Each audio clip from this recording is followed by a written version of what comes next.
Hi, I'm Allison. I'm part of the marketing team here at Moda Fabrics, and I'm here to talk to you about this week's Blockheads Block 29, which I'm so excited. It's the first time I've ever designed a block for Blockheads. It's called Maria's Star. My block is a tribute to the Marias in my life. My grandmother, she was into arts and crafts, and I think I got the bug from her. I would look through all her stuff, and she'd let me play with it. And also for my niece, Maria, who is going to start a senior year in art school. I'm so excited to share some tips and techniques on this block. Let's get sewing.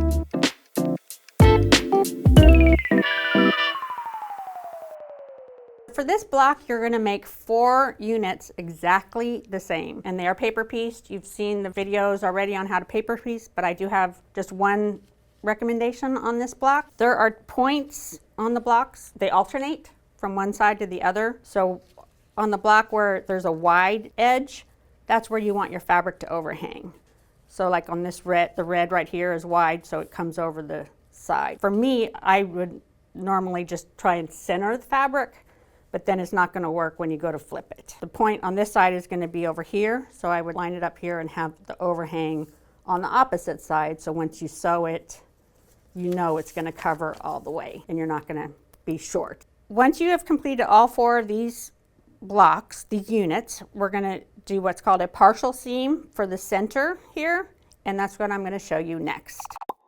All the blocks are done, and I like to lay it all out so that I don't sew the wrong piece to the wrong area. It's pretty easy to turn them around, so I like to lay it all out to make sure it looks like the picture on the pattern. What you're going to do here is you're going to grab one of these, whichever one you want to grab. I'm left-handed, so I might grab one that you don't normally, you might grab the opposite side. You're just going to match the corners of the center square and your block, and you are just going to sew like 1/3 of the way down and stop. So I'll see you at the sewing machine.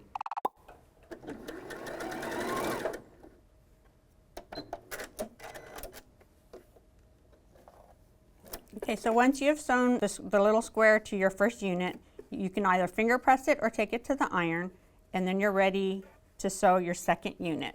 I pressed it toward the center square so that when you put the next block in, it will nest. Pin it if you're a pinner. If you're not a pinner like me, you just kind of go for it. And you're going to sew all the way to the end. You're sewing the whole unit together.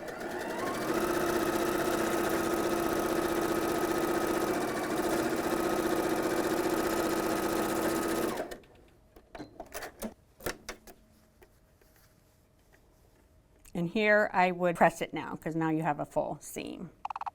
We've sewn our second unit and we have a complete seam, so now it's just to add the next unit. Same thing, you're going to nest your seam there and then just go for it.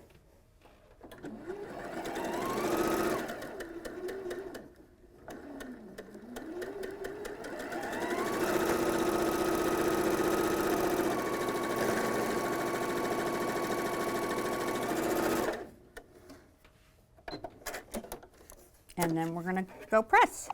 Okay, so we are on our last unit that we are going to sew. So you're just repeating yourself every time. You're just going to nest that in there.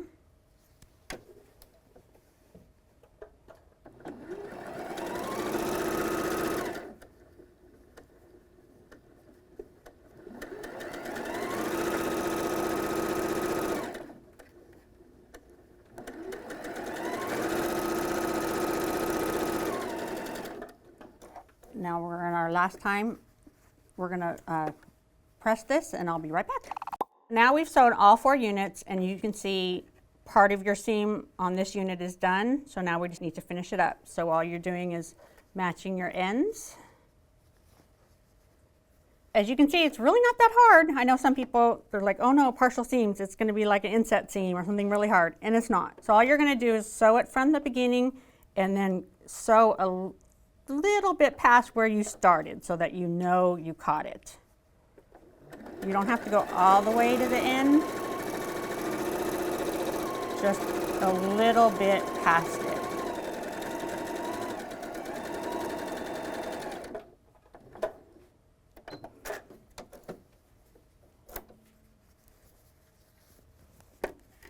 And there you go. It's not pressed yet, but that's what it looks like. I'll be right back. Here are my completed blocks. Here's my 12-inch fall block. And as you can see behind me, I've made all my fall blocks 12 inches.